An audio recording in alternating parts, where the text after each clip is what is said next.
Welcome back to Masters of Modern. I am your host, Alex Kessler, here with my co-hosts, Ben Bateman and Michael Grothy. I lifted them up while I raised the roof. This is the MMCast podcast. We are previously the Masters of Modern podcast, but also do modern content. Last week we did a whole thing, modern content all the time, so check that out. And then today we're doing deck techs on historic, as well as some Commander deck techs. We've been brewing some Commander content, and then we've also been playing a lot of Historic on Arena, and me and Michael have some spicy lists that Ben also has experience with, so we're going to talk about those today. And talk about how maybe you could take them in the Modern as well. And yeah, thank you really quickly to our patrons, top of the podcast. You guys make this happen. If you are interested, one cool thing you get for being a patron is the raw feed. You get a full, generally 10 minutes worth of extra content every week at the very beginning of the episode, audio only, but on the Patreon, that is about random stuff. This week we talked about NSYNC and Backstreet Boys pretty thoroughly. We went through the careers of every member.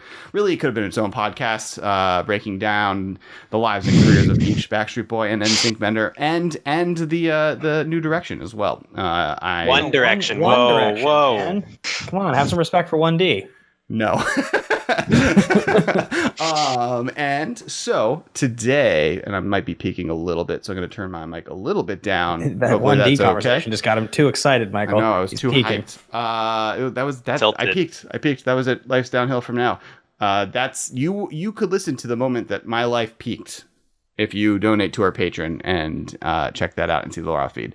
We're trying something new on the YouTube channel. So definitely, if you're an audio subscriber, please check out the YouTube channel. We release video content all the time now. That's the new thing we're doing is these episodes that are normally about like an hour and 30 minutes long to an hour long. Marshall is splitting them up into bite-sized 20-minute average chunks and releasing each of those different days. So there's going to be different subject matters throughout the episode, and each of them will be their own thing. For instance, today we're going to be talking about a couple decks. Each of those will be its own episode. It's something we're trying out. It should be pretty cool. I hope you guys like it. Last week we did it with some awesome guests. The week before that was Thanksgiving. The week before that we did our set review for Commander Legends, and we broke that into 5 different episodes by color. It's a whole new world out there.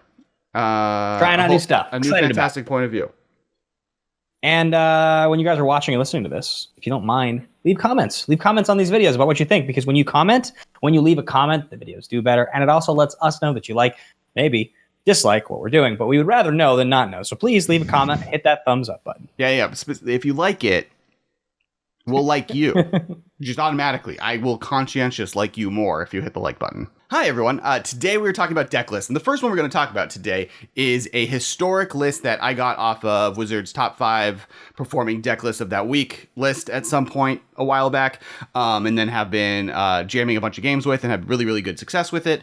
And pretty much the list is exactly the same. There's small differences to the main. I cut 2 Grafdigger's cages and add 2 Tormod's crypts because I don't want to waste wild cards on Grafdigger's cages. I don't own any, because that's the world we live in. But Tormod's Crypt is fine. I haven't ran against too many decks that I needed that as a sideboard card, so I might cut that in the long run anyways. But it's really sweet. And basically, it is a you lose the game tribal deck. So it has 4 packs of negation, 2 glorious ends, 1 chance for glory, and it's running 3 Gideon of the Trials, using the ability of Gideon to just stay and play and make it so you never lose the game with his ultimate or his 0 ability. Which, for those who don't know, if it's 0, if you were to lose the game, you don't. If you control Gideon, it's an emblem. Create an emblem. And then Chance for Glory gives you an extra turn, and all your creatures are indestructible, but you lose the game. Glorious End ends the turn, so you can use it as a counter spell, or you can use it to just end your opponent's turn before they draw a card. And then Pact of Negation is a free counter spell that at the beginning of your upkeep, you lose the game. And they all kind of work really well, and it's a general blue, white, red control list. So it's playing a bunch of counter magic, Planeswalkers, Torrential Gearhulks, Wrath of Gods, Elsbeth the Conqueror's Death, Narsets, etc., etc. Yeah, it's a sweet list here. It's interesting. It's funny that we both ended up playing this list separately, because I had my own version of this. I was playing maybe a month and a half, 2 months ago. It was before Kaladesh. And when you showed me this list, the big question I had was, how come you're only playing 3 Gideons? Because the whole you lose the game aspect of these cards, they're really tough cards to play. Obviously, if you don't have the right setup, they're very dead if your opponent figures out what you're doing. Pact of Negation is great, and that was like for me, that was like the big motivator for the deck, right? Was because this is a good control card. So if I get to 5 lands, like I can just use this. I don't need, but the other ones are like kind of a tough sell if you don't have a Gideon. Obviously, they're just kind of dead. So it's a few things. One, Fire Prophecy and Maze Mind Tomes both let you kind of dig to them, to the Gideons you need. So the fact that their redundancy is not the best when they're redundant. Elspeth Conquers Death also can get them back if you need them. And honestly, it's just they haven't been that much of an issue. 3 has seemed pretty close to enough. You also have Narsets to dig for them. So you have like enough ways to kind of get to them, and just being able to play a wider selection of cards that do well, or something like a Shark Typhoon. There's like maybe an argument that Sublime Epiphany could be a fourth Gideon of the Trials, but Sublime Epiphany with Torrential Gearhulk is such a like massive beating that it's worth kind of trying to make that happen. But in testing, I haven't had an issue. I like there's been like maybe 1 or 2 games where like, oh man, I wish I like drew a second Gideon because they killed the first one. But being able to dig, honestly, the biggest surprising card from playing it is Maze Mind Tome. Card's sweet. That card has been consistently overperforming. The fact that it like, for 2 mana, you get to just kind of scry train, right? You just keep scrying, which is really good. Once you start having like mana that you're floating because you want to counter something and they don't play anything into it, you can use it to draw a card. And then they like, when I first read the card, when it was first printed, I thought, oh, you only get 4 tries on this, and then you just like, it goes away. But actually gaining that 4 life is super relevant. It like gives you just enough to stabilize so that at that point, every counterspell you have locks the game out for you. I also think that Maze Mind Tome is interesting in decks like this because there is Planeswalker removal, like that's pretty common now. Like people are playing, Murderous Rider or whatever, or Eat to Extinction, or like they just are attacking Planeswalker on more removal spells. But Maze Mind Tome acts kind of like a Planeswalker in that it like draws you cards turn after turn, and you have to answer it or else you'll lose. Or at least get buried in card advantage, but it's not like a Planeswalker in that like your opponent can't attack it, your opponent can't remove it with cards that are in their main deck. And really, if your opponent is going to board in artifact removal against your deck with 2 artifacts in it, you're fine. Yeah. So, there are a lot of like non-blue decks that are playing like maybe some artifact ramp in historic, like Mindstones, or sometimes they're like the monocolorless decks are playing it and stuff. Yep. And those decks obviously are bringing an artifact removal, you kill their Maze Mind Tome, whatever. But in decks like this, where like it's the only artifact in your deck and you're just leaning on it for card advantage, like your opponent can't really board against it, so it just goes unchecked. It's also interesting too. So I only have exclusively played Arena in Best of 1. I like haven't played almost any sideboard Best of 3 traditional, and so it's a little bit of a different ball game, right? Like you want your main deck to be like somewhat balanced, and then have that like optionality in game 2. The way that my list was built is a little bit more like I don't have as many things that I can swap out easily in game 2. But I also you don't get bad matchups. So you don't like if you have a bad matchup, you lose. So you get one chance to try and win. So every card in your main deck needs to be specific and work against as many opponents as possible. So like Timely Reinforcements, for instance, is not the best. Or Sweltering Suns is maybe not. Well, actually, probably pretty good in Best of 1, but because you can always cycle. You also have, I mean, the stuff that I see in your list here that really stands out to me is like there's just a lot of traditional control cards in here that are really good control cards. Like you're playing obviously Planeswalkers to win the game, but you're playing like 3 Ionize and an Absorb, and you're playing Timely, which is a great example of a card that you would obviously want to play in a deck like that. Torrential Gearhulk, like Sublime Epiphany, Shark Typhoon. These are really just super solid control cards. Whereas I think the list I was playing feels like it's just a little bit more all in on the concept, and it's a little more dependent on getting the Gideon. If I don't get the Gideon, the deck's a lot harder to make work. So I was playing cards to dig for it. Like I was playing Board the Weatherlight. I also played like 3 Narsets because I think Narset's the best card to be digging for Gideon in the whole deck. It's like always a good card to play. But then instead of you've got Teferi in here. I was playing 2 copies of Mono Blue Teferi. The 4-mana one. It also makes sense. It also makes sense for you to be playing more Gideons if your deck is like more about Gideon, because the deck that Alex has been playing is pretty much a Jeskai control deck with like a few stinkers in it, and then Gideon to make the stinkers into insane cards. What's interesting about Historic is that Pact of Negation is actually kind of just good. Like it's not as bad as it is in Modern because you're hitting 5 mana pretty much every game, and like you can do kind of the current standard thing where you like jam some insane 4 or 5 drop like an Uro or Nissa or Teferi or something and just defend it with Pact of Negation. Yep. Well, yeah, because you're tapping out for your Teferi, and if they try and counter or whatever, you're like, Pact, I don't care. Like, literally, I'll spend 10 mana on this Teferi, whatever. It's going to win the game. I totally agree. I mean, so Alex, I put my list here in the bottom of the chat if you want to check it out and see how it compares. But it's basically like all the cards that are not as good as cards you're playing for the purpose of trying to be cuter. So, like, I'm even playing like a single copy of Urza's Ruinous Blast, because I play so many planeswalkers and artifacts in the deck. And, you know, like it was a total house in some games where I'd wipe the entire board and keep my whole board because they're all legendary. I'm playing 2 copies of Mox Amber so that I have more things to dig for with Board the Weatherlight.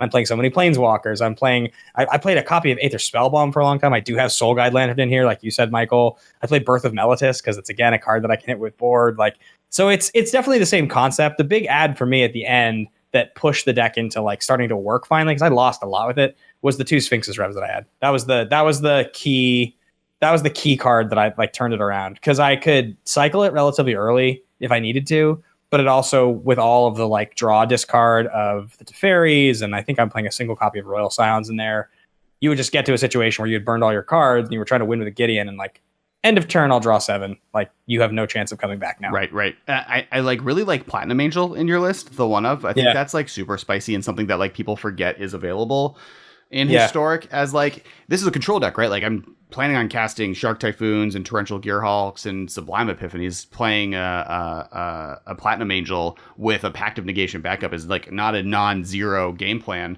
or non-zero chance game plan, and like, that's super spicy, right? That's Gideon number 5, and is good on its own access, which I like it. Yeah, and that's you can really grab cool. it with Board the Weatherlight, of course. I mean, I sort of hate Board the Weatherlight. I have to be honest. It's the card that I hate. Card. I hate that the most in this deck. I like have tried a lot of ways to make this deck work, but the problem is, the reason your version, I think, Alex, works so well is because you are a control deck, so you can still just win by playing good control cards. Mine is playing a lot of bad cards to enable the engine, and so if you don't get the engine going, it's just a deck of bad cards. Yeah, the one thing I noticed in this that I think like maybe you were trying to take advantage of, but might not actually have been that good, other than with Teferi Master of Time, and would be really good with my Teferi, is Chance for Glory is fine. It like wins you the game if you get it to work, but like for the most part, it's just I've like, that's the card I've most looked at, like Glorious End, just to cut it for a third Glorious End, because like Glorious End, when it's good, is like it's a counter spell plus a discard spell plus Time Walk that like, and you can cast it. What's cool about Glorious End too, that like I kind of didn't put together when I was first started playing the deck, is you have until the turn after you cast it to put Gideon into play. So what the real game plan is cast Glorious End, countering their spell, then untap, and then play your Gideon. So you're protecting your Gideon until the turn you need to have it in play. So like both, what's cool about Pact, and I think this is why the deck gets away with only running 3, is both Glorious End and Pact work really well to protect your Gideon in opposite ends, right? Glorious End allows you to just cast Glorious End, and then you can play Gideon in response to it happening. And Pact of Negation lets you play Gideon and then counter whatever they, were going to cast to try and get rid of Gideon. So like on both ends, Gideon can be well timed to what you're doing.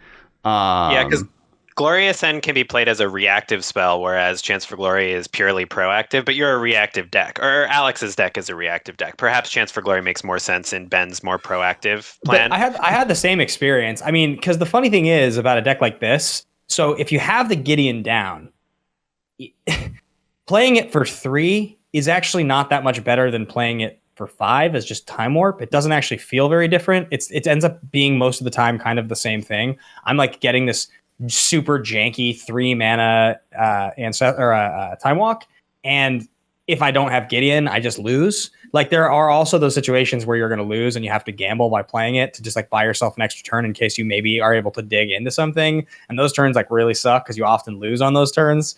And so that was the card. Chance for Glory is definitely the weakest card for me. I don't play any Glorious Ends in mine. I played a bunch in the beginning, but it actually, the way now if you describe it as a counterspell and a discard spell, it makes a lot more sense. It seems like way better. Because you can see what they're going to do. Because sometimes they're just going to like play a doofus creature into your Wrath of God, or they're going to dig, or they're going to do something you don't care. They're going to play like a Planeswalker that you can just attack with Gideon or whatever. But if they play something that's going to hurt you, like they're going to play something that answers your Gideon, or they're going to play like some threat that you can't answer or whatever, you can Glorious End them. And you don't have to use it proactively. You can hold up a counterspell, or you can hold up whatever. And then it's like, you know what? I think this one needs a Glorious End or whatever. Well, because, correct me if I'm wrong here, but like if you play Glorious End when they tap out for Hydroid Crisis, they don't get anything, right? Correct. They get nothing. Yeah, and there's turn ends.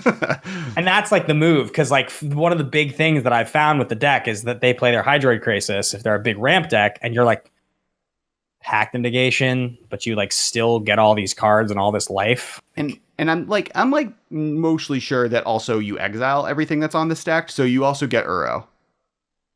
Yeah, not that you do. Yeah. I believe everything on this deck gets exiled. That's so much better than what I was doing. So one thing I would say about, and this is kind of what's cool about looking different lists and where people come from, right? Like this, I'm not going to take credit for this, right? Someone else made this, did really well with it. I found the list, and I wish I could remember where I found it, because it was just like doom scrolling on Twitter at some point.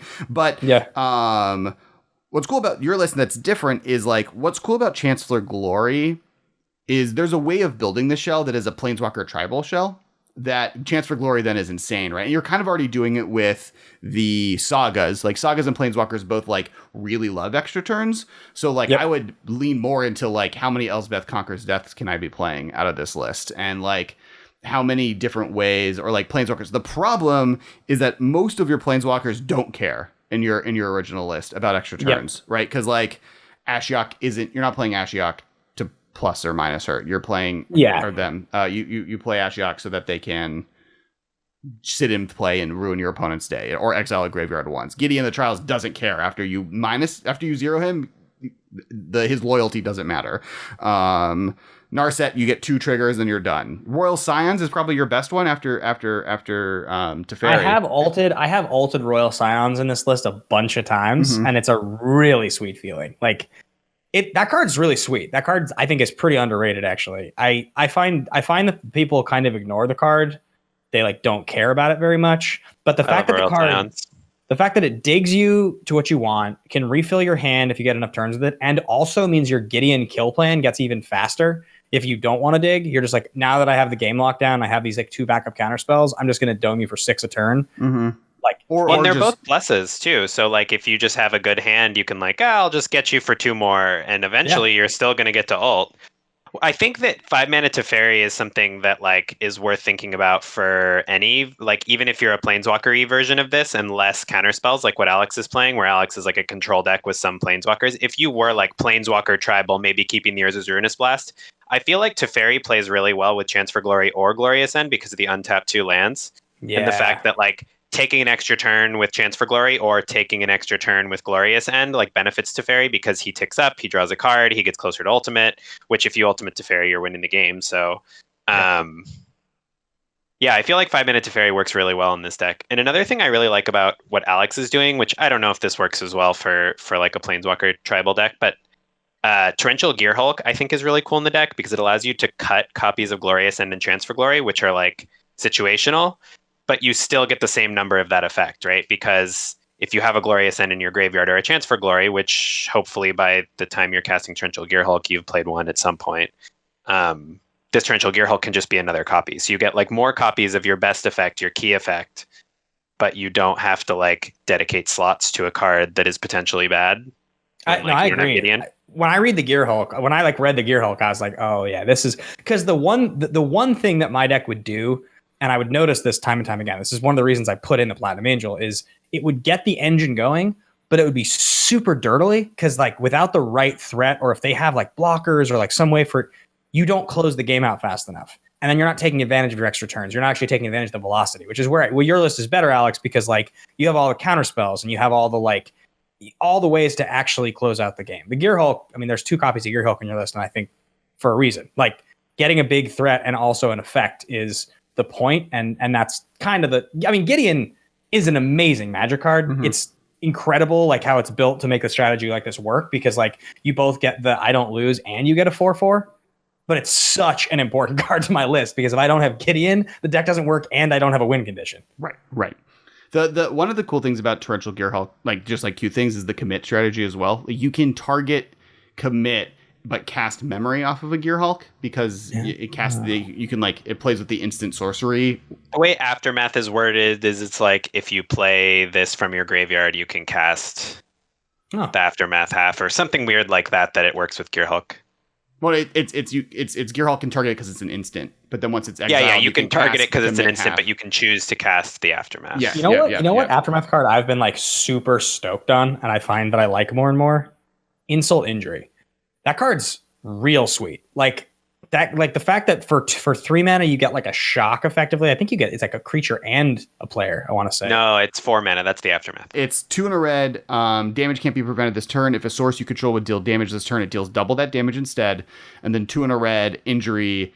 Aftermath. Cast a spell only from your graveyard, then exile it. Injury deals 2 damage to target creature and 2 damage to target player or planeswalker.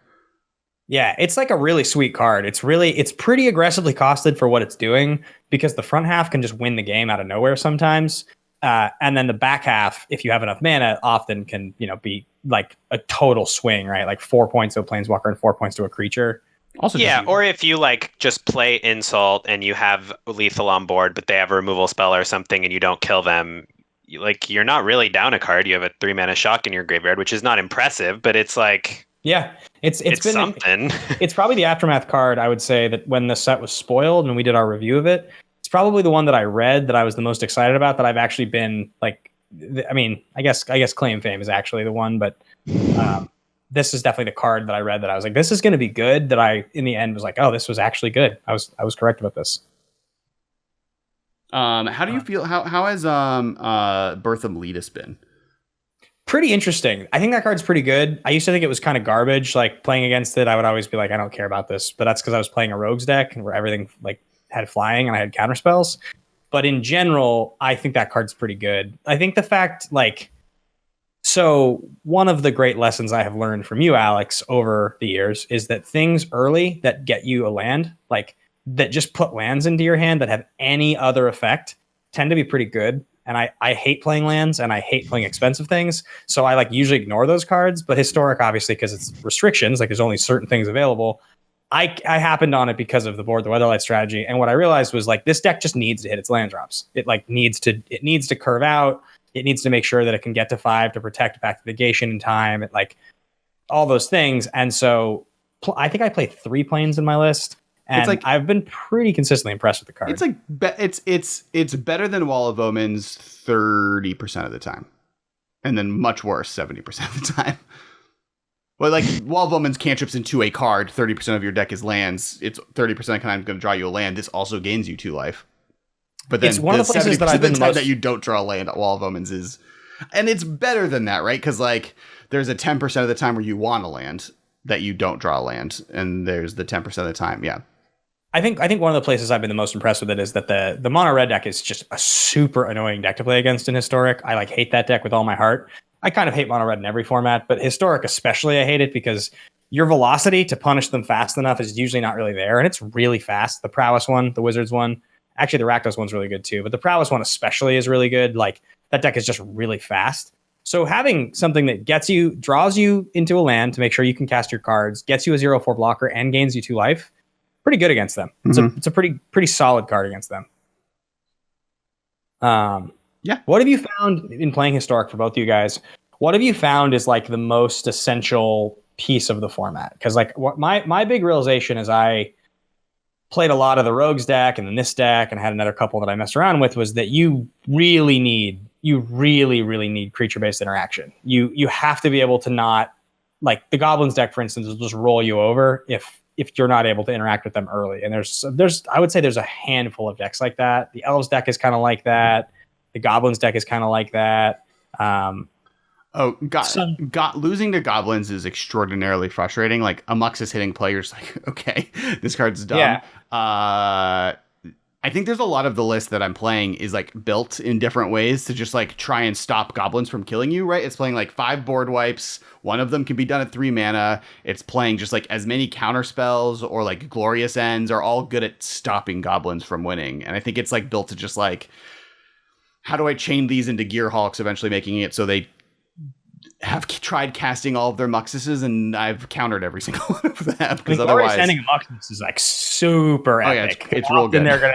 They often are prospectoring into it and sacrificing half their stuff. They like sack their stuff. They cast Muxus. You glorious end. They normally do it before their attack step too. So you're like fogging. You're like getting everything you need. They normally will put you won't get their land drop. That's like always the small get 'em where it's like people learn to play spells after their attack step when Glorious End is in your deck after game 1. The Goblins deck also is interesting too, right? Because there's a couple different cards that you focus on when that deck hits play. So Muxus is their end game. That's how they want to beat you.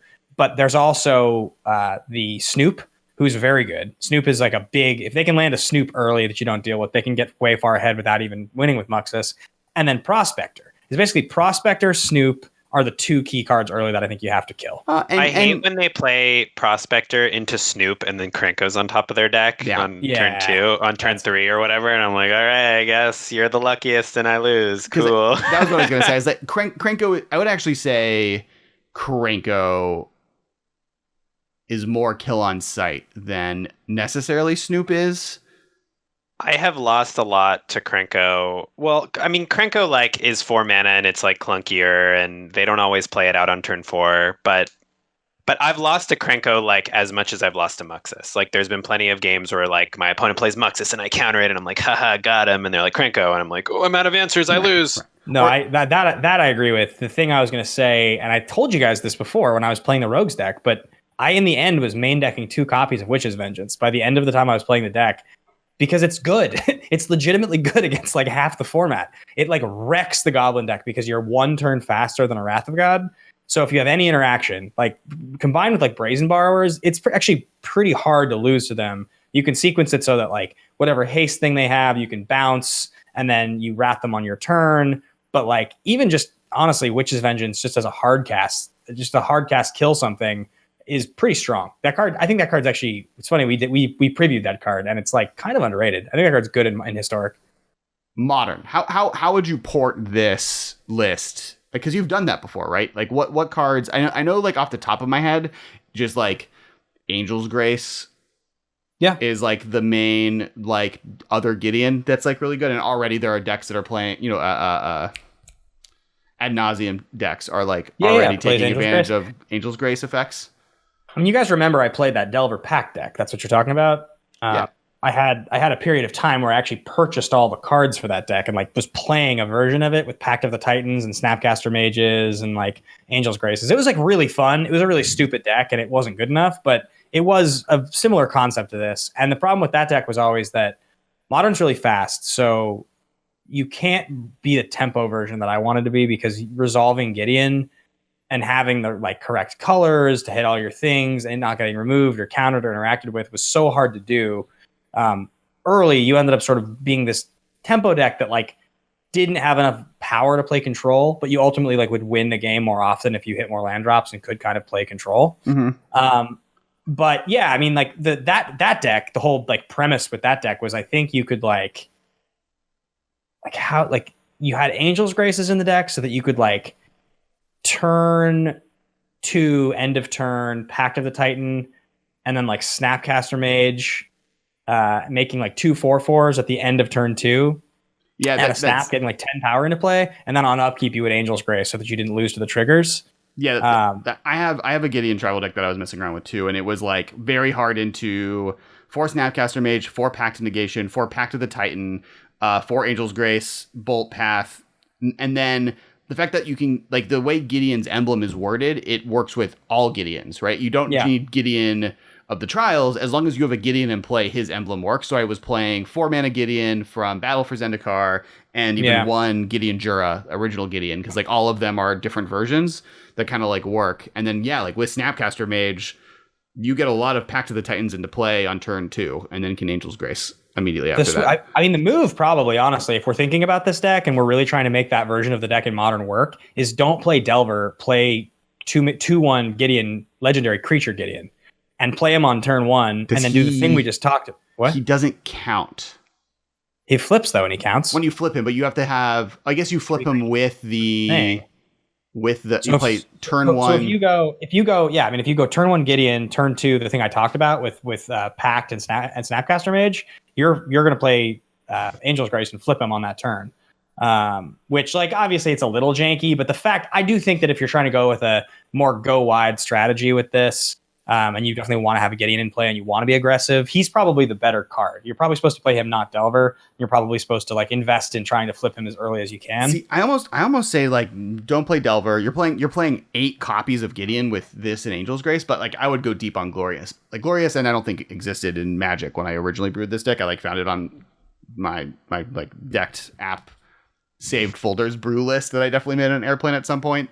But like going the Glorious end around and not even trying to do the like because free 4/4s that they have to deal with while you're countering their spells or just have like really good stuff up is going to be so strong against them that I almost think you don't need to like lean into a 2/1. Like the problem with Gideon is like it costs mana to flip him. Right, it doesn't just trigger. You have to. You can make him indestructible for 3. He flips if you attack with 3. He flips. Okay, he flips for free. You just have to have creatures. The other issue is that the timing. So like on turn 1 you have Gideon. On turn 2 you do this thing where you attack with 2 4/4s. You flip him, but then on that next turn you still have the Angel's Grace because that Gideon isn't the one that gives you the emblem. Yes, right. That's what I was just realizing after I suggested that is actually having that Gideon flip is irrelevant if you don't have the other Gideon. Which, yeah. I think that's one build of the deck is the thing we're talking about, which is a cool idea if you want to be tempo-y. If you want to try to build exactly the deck we're talking about, which is like a control deck that's taking advantage of the don't lose the game things, it's probably honestly not that far from what you have here, Alex. There's a few things that I think are different. Like I think some of your interactions probably a little different. But the interesting thing about this is that some of the cards, take like Fire Prophecy, for instance.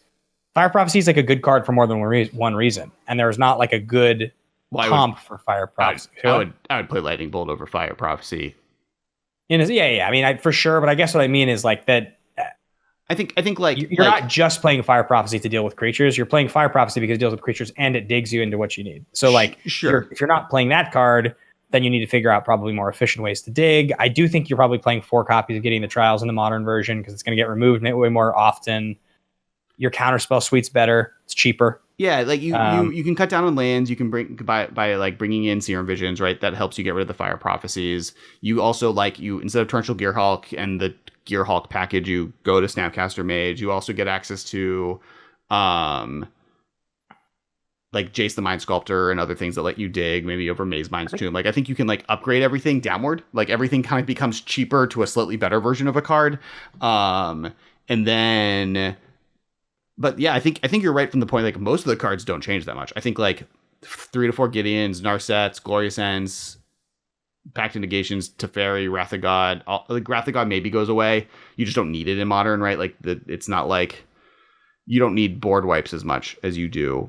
You if anything, you just want more interaction and counter spells. But you get Path, you get Lightning Bolt, you get not Deprive, but the Delve one that my brain is Logicon.